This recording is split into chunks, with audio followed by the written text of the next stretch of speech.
Emily, are you disrespecting me? With my earnings, we have more than enough, yet you engage in working. You should be keeping the household budget and just doing the housework. John, with a budget note in his right hand and a beer bottle in the left, came at me, seeming like he might hit me at any moment. A slight provocation could lead to anything.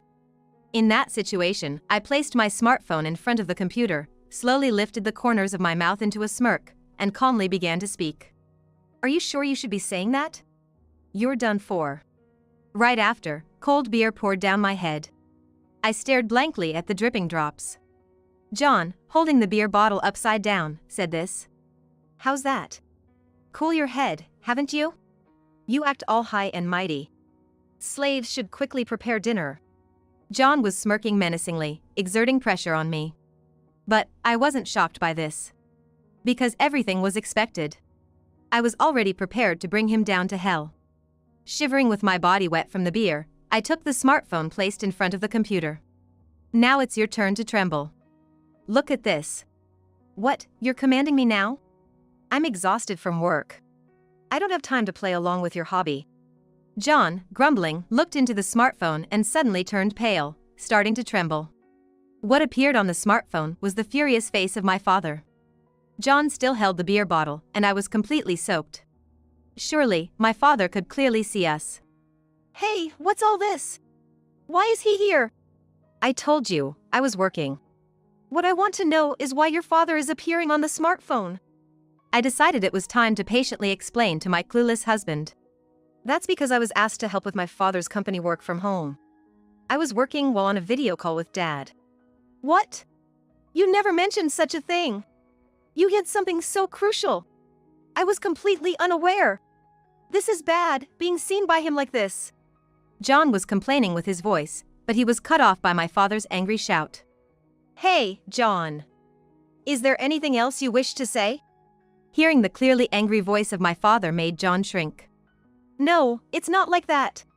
This was just a minor marital argument. I returned home exhausted from work, and Emily had prepared nothing for dinner. I just thought she should show some consciousness as a housewife. You intimidate your wife over a minor marital argument and drench her with beer? My father's voice was low and filled with irony. John continued his excuses in a hurry. It was just an accident. It wasn't intentional. I simply slipped, and the beer ended up on Emily. My bad, Emily. Here, take this towel. You need to dry off, or you'll catch a cold. Trying to appeal to my father, John played the good guy. Ignoring such a husband, my father began to scold him. Stop with the pitiful excuses. I clearly saw you intentionally pour beer on Emily and call her a slave. John finally stopped his excuses and hung his head. Seeing this, my father appeared disappointed and started talking about John. Who do you think enabled you to climb to your current position at the company? It's thanks to the dealings I arranged for you with our company, right? It seems you've forgotten that kindness. It was hard to believe that this person, who had been lording it over me until now, had shrunk so much. Well, it seems you're also doing well at your company, achieving good results. I've heard rumors because some of my relatives are being looked after in your company. You're well trusted by your boss and beloved by your subordinates. You're expected to have a future. So, I've been trusting you as well. After saying that, my father sighed deeply. That sigh meant disappointment, but John seemed to misunderstand it as a compliment. Though previously downcast, he now lifted his head, displaying a proud expression. That's right. It's all thanks to you.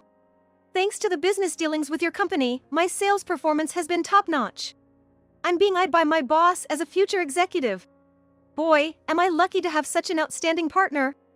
Just when it mattered, my husband began desperately buttering up. But my father, unimpressed by such flattery, remained silent. Feeling confident again, my husband continued. I've managed to push myself this far because I married Emily. No matter how tired I am from work, when I come home, Emily has a warm meal waiting for me. Just thinking about that makes all the fatigue vanish. That's why I wanted Emily to be a stay-at-home wife.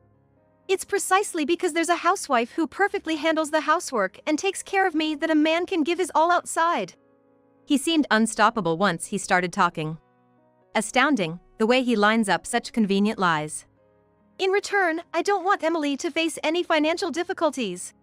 Since I earn enough, there's no need for Emily to work. She should just stay home, do the housework, and wait for my return. Yet Emily didn't rely on me and started working instead.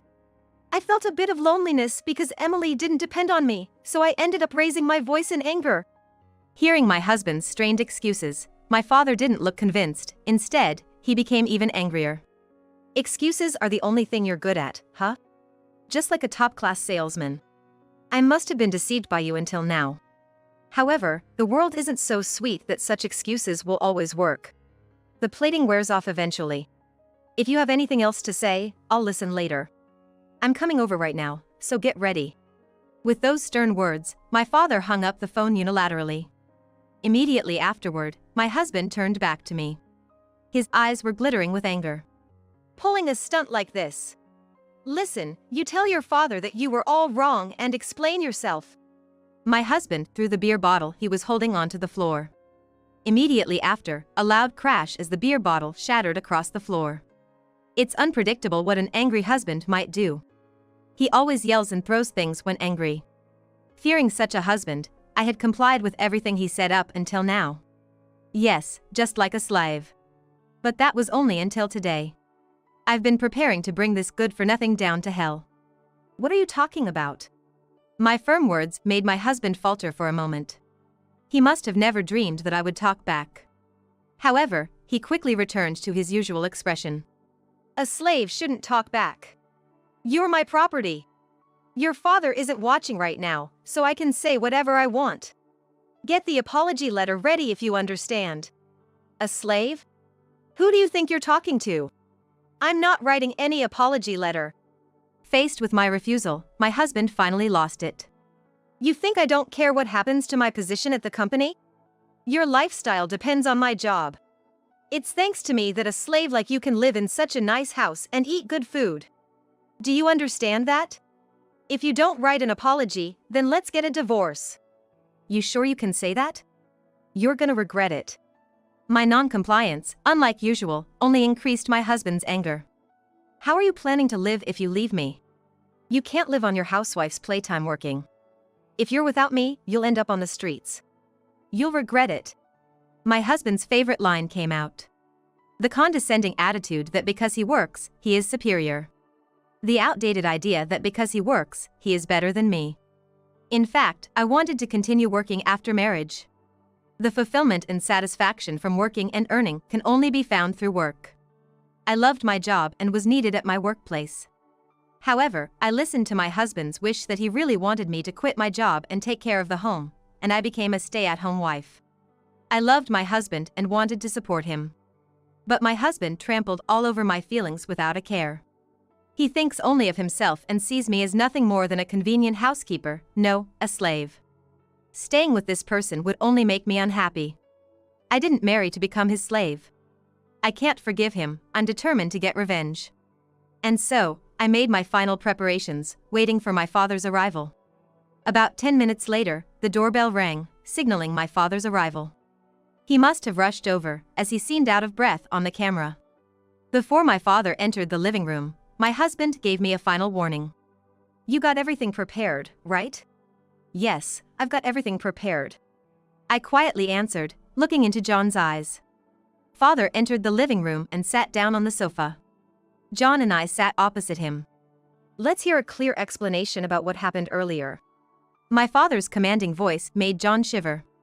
It's not what you think, Dad. There's been a misunderstanding. What's misunderstood? Explain it to me in a way that I can understand. My father's anger grew as John offered no apologies. Emily wants to explain about earlier. After all, I'm not the one at fault. It's Emily who's to blame for neglecting the housework under the guise of working.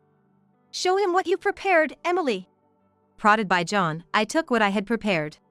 If my father scolded, it was supposed to be me apologizing. John, thinking I held an apology letter, smirked in satisfaction. Dad, I have something I want to show you.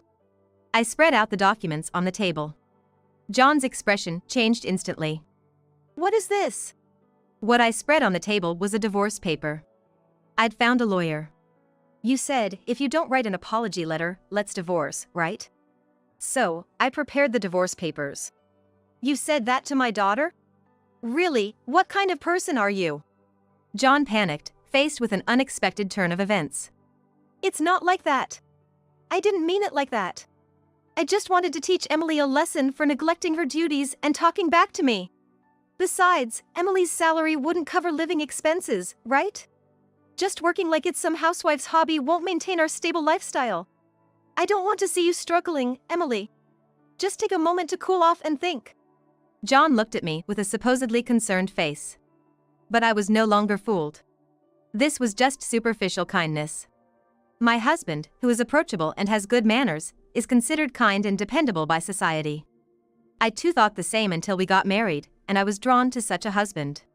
But now, I know his true nature. Kind only in appearance, he truly only cared about himself.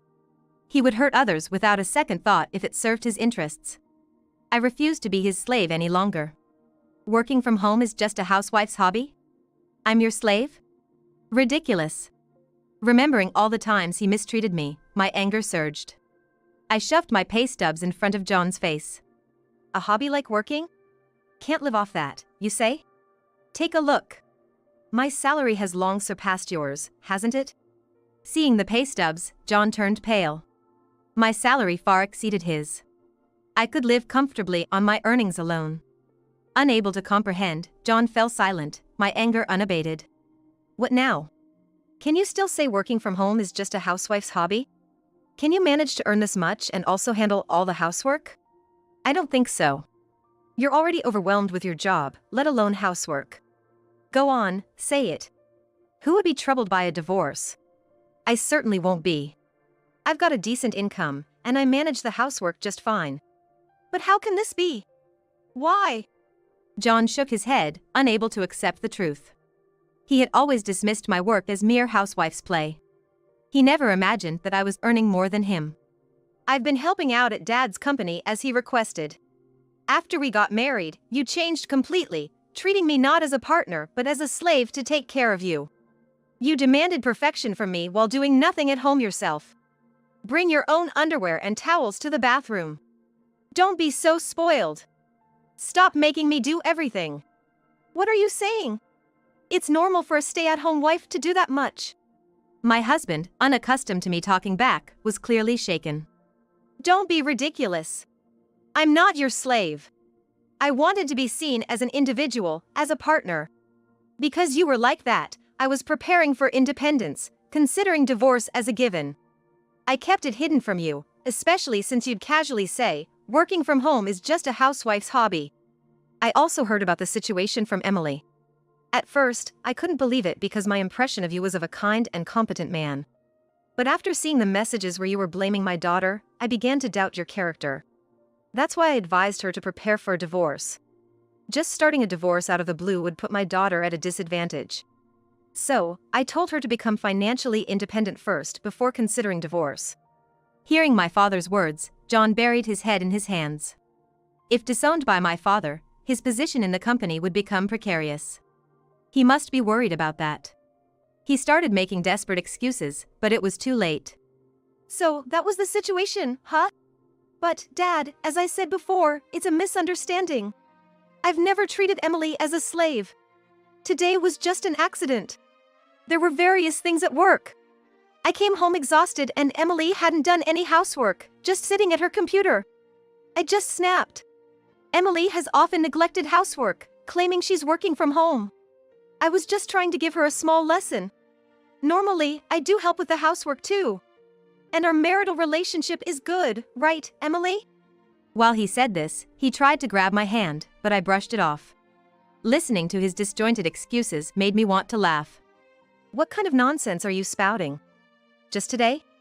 You're doing housework? Stop joking. Can you still say that after seeing this? I thrust a notebook at John. It was the household ledger he had when he splashed beer on me today.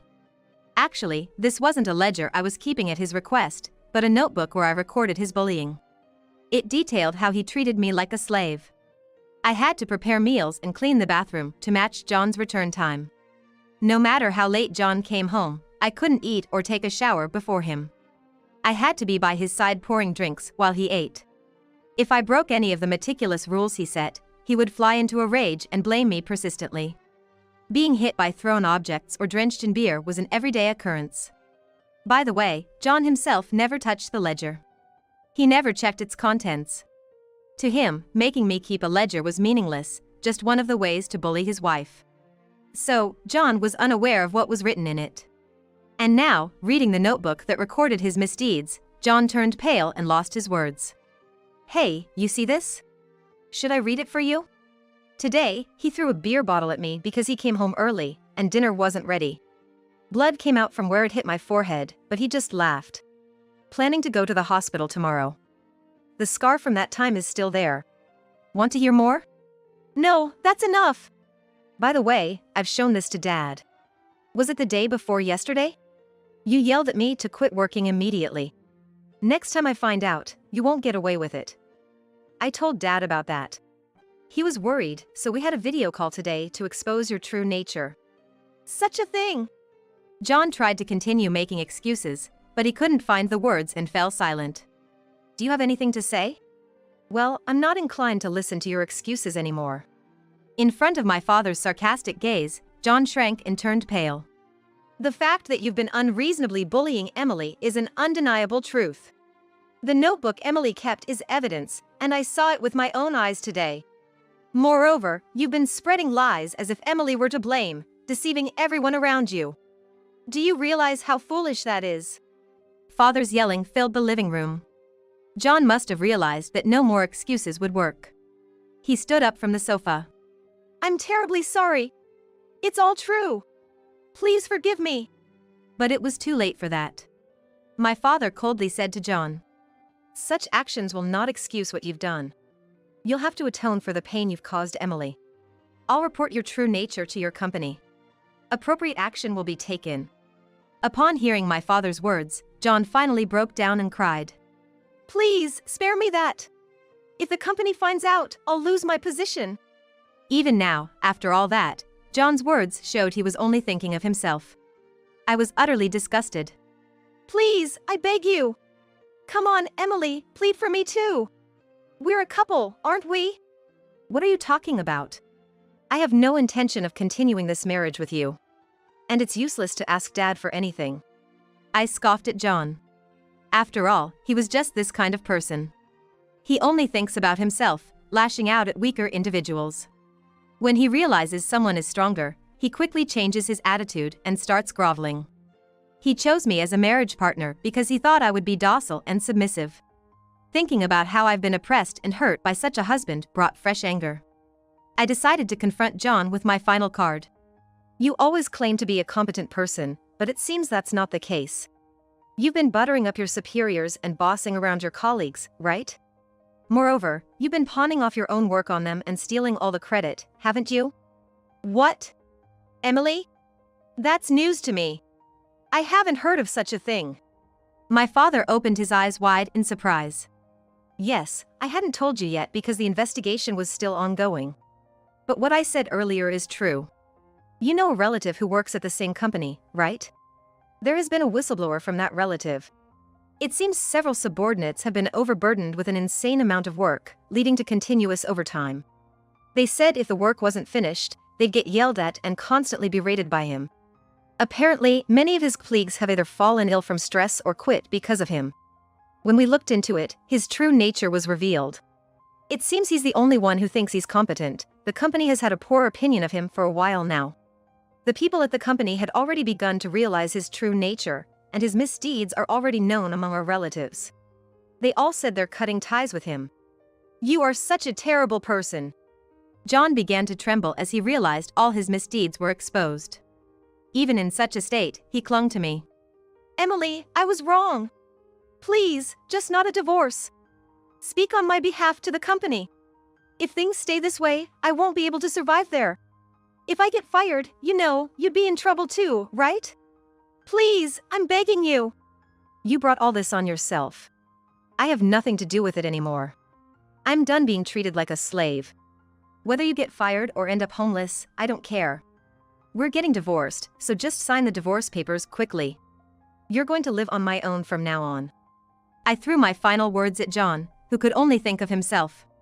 John moved his mouth as if to say something, but no words came out. Following my declaration, the divorce was finalized. A skilled lawyer hired by my father handled the divorce proceedings, and John, having given up, reluctantly signed the divorce papers. John, who treated his wife like a slave and stole credit from his colleagues, was fired from his company after his actions were exposed. He managed to find a job at a smaller company but caused trouble there too. The essence of my self-centered husband didn't change. He boasted about working for a large company and acted arrogantly towards his colleagues. He has since moved from job to job, each time causing trouble and being fired, spiraling downward. As for me, I've been liberated from chores that felt like obligations and am enjoying a relaxed lifestyle for the first time in a while. My work is going well. With no restrictions from John, I've added some days to go into the office in addition to my work. Actually, meeting colleagues makes work more efficient, and casual conversations can lead to work-related insights.